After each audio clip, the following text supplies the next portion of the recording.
날마다 솟는 샘물과 함께하는 오늘의 말씀입니다. 2월 3일 월요일 오늘의 말씀은 마가복음 1장 9절부터 13절까지입니다.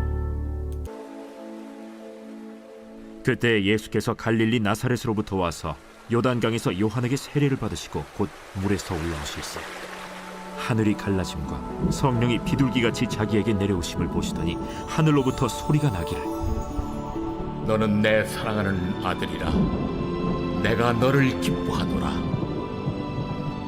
성령이 곧 예수를 광야로 몰아내신지라.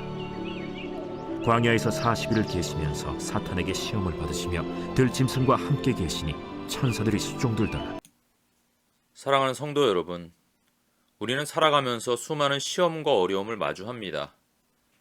직장에서의 스트레스, 관계에서 오는 갈등, 경제적인 어려움, 육체적인 질병, 그리고 영적인 침체까지.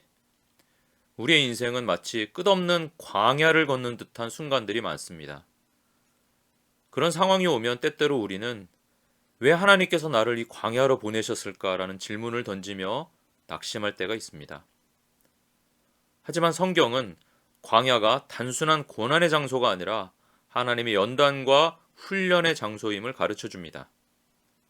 오늘 본문에서 예수님께서 세례를 받으신 후 성령의 인도하심을 따라 광야로 가셨듯이 우리 역시 하나님의 뜻 가운데 광야를 경험할 수 있습니다. 중요한 것은 우리가 그 시험을 어떻게 이겨내느냐입니다.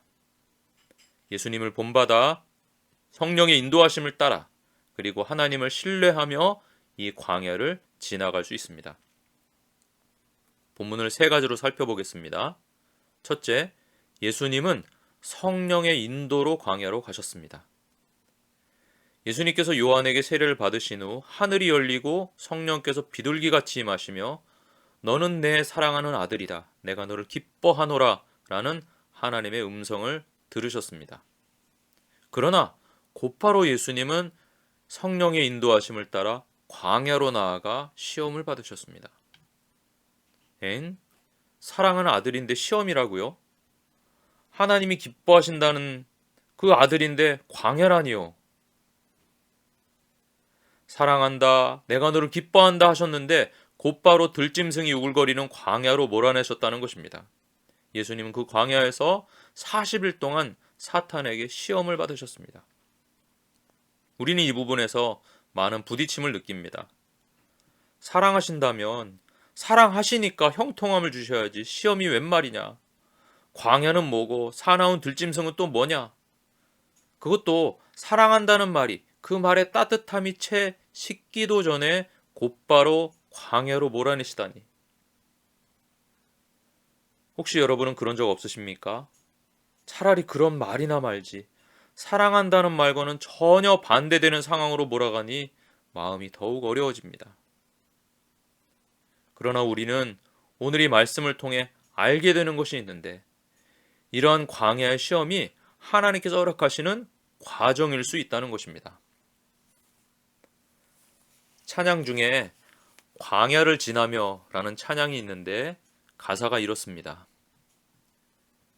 왜 나를 깊은 어둠 속에 홀로 두시는지, 어두운 밤은 왜 그리 길었는지, 나를 고독하게, 나를 낮아지게, 세상 어디도 기댈 곳이 없게 하셨네. 광야에 서 있네.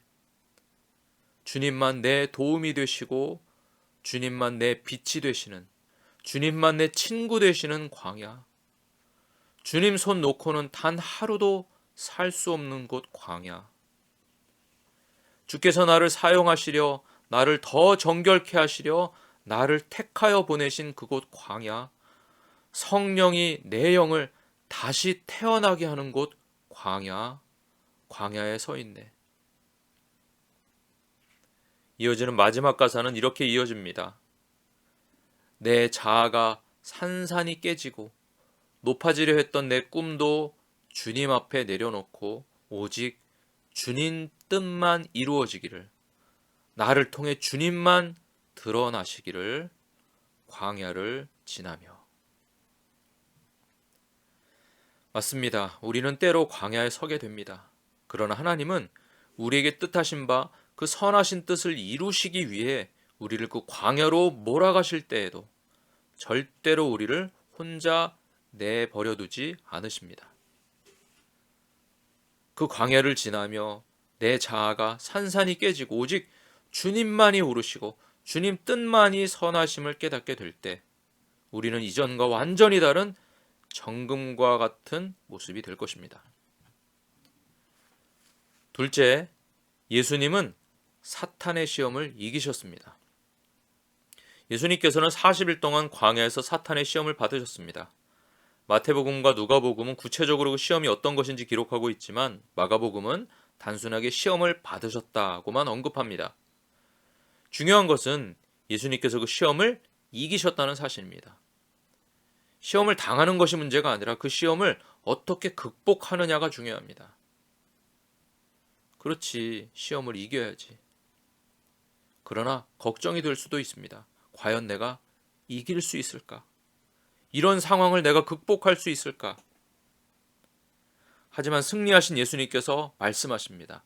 내가 세상 끝날까지 너희와 항상 함께 있으리라. 아멘. 요한복음에서는 이렇게 말씀하십니다. 세상에서는 너희가 환난을 당하나 담대하라. 내가 세상을 이기었노라. 아멘. 예수님께서 바로 그 세상, 성도들에게 환난을 주는 바로 그 세상을 이기셨다는 것입니다. 그러므로 오직 승리하신 주님 안에서 담대하시기 바랍니다.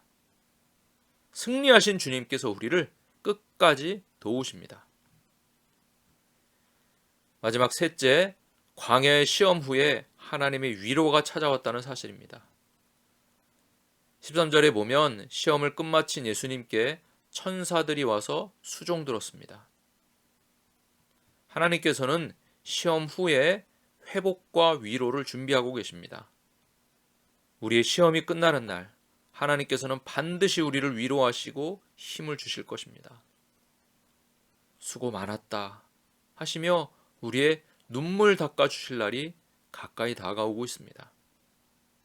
비록 지금 광야의 날들을 지날지라도 그날을 기대하며 기다리고 기도하며 승리하시길 바랍니다. 코리 텐 붐 여사는 제2차 세계대전 당시 네덜란드에서 유대인들을 숨겨주다가 나치에 의해 수용소로 끌려간 신실한 기독교인이었습니다. 그녀는 수용소에서 극심한 고난과 핍박을 경험했지만 그곳에서도 하나님의 말씀을 묵상하며 믿음을 지켰습니다. 그녀의 자서전 주는 나의 피난처에서 코리는 시험 속에서도 하나님을 의지할 때 어떻게 승리할 수 있는지를 간증합니다. 그녀는 수용소에서 성경을 몰래 읽으며 절망 속에서도 예수님의 사랑과 인도를 신뢰했습니다. 결국 전쟁이 끝난 후 그녀는 용서와 사랑을 전하며 전 세계를 다니면서 간증했습니다. 이것은 우리에게 중요한 교훈을 줍니다. 시험의 자리에서도 하나님을 신뢰할 때 하나님께서는 우리를 이끌어 가십니다. 코리 텐 붐이 광야와 같은 수용소에서 예수님을 의지하며 승리한 것처럼 우리도 광야의 시험에서 예수님을 의지해야 합니다. 주님께서 함께 하사 이기게 하시고 그 모든 수고에 우리를 안아주시며 눈물 닦아주십니다. 오늘 말씀을 우리 삶에 어떻게 적용할 수 있을까요? 예수님도 시험을 당하셨으니 우리 역시 시험을 피하려 하기보다 영적으로 준비해야 할 것입니다. 기도와 말씀으로 무장하여 시험이 다가올 때 믿음으로 승리할 수 있어야 합니다. 맞습니다. 광야는 분명히 고독하고 힘든 곳이지만 하나님께서 우리와 함께 하시는 곳이기도 합니다. 도리어 광야는 소음이 가득한 이 세상에서 함께 하시는 하나님의 말씀에 더 귀 기울여 들을 수 있는 곳입니다. 도우시는 손길을 더 깊이 느낄 수 있는 곳입니다. 이스라엘 백성이 광야에서 하나님의 인도하심을 받았듯이 예수님도 성령의 인도로 광야에 가셨고 성부 하나님께서 함께 하셨습니다. 우리 역시 시험 가운데 있을 때도 하나님은 우리를 결코 떠나지 않으십니다. 무엇보다 시험은 고통스럽지만 우리를 더욱 강한 믿음의 사람으로 만듭니다. 예수님께서 시험을 이기신 후 공생애를 시작하셨듯이 시험을 통해 우리는 더 강한 믿음의 사람으로 변화됩니다. 사랑하는 성도 여러분, 시험은 우리의 신앙을 연단하는 하나님의 도구입니다. 하지만 우리는 그 시험을 홀로 감당할 필요가 없습니다. 예수님을 의지할 때 우리는 반드시 승리할 수 있습니다. 광야에서 홀로 싸우지 말고 기도와 말씀으로 무장하여 예수님의 능력으로 시험을 이기는 성도들이 되시기를 승리하신 주님의 이름으로 축원합니다. 하늘에 계신 우리 아버지, 아버지의 이름을 거룩하게 하시며 아버지의 나라가 오게 하시며 아버지의 뜻이 하늘에서와 같이 땅에서도 이루어지게 하소서. 오늘 우리에게 일용할 양식을 주시고 우리가 우리에게 잘못한 사람을 용서해 준 것 같이 우리 죄를 용서해 주시고 우리를 시험에 빠지지 않게 하시고 악에서 구하소서. 나라와 권능과 영광이 영원히 아버지의 것입니다. 아멘.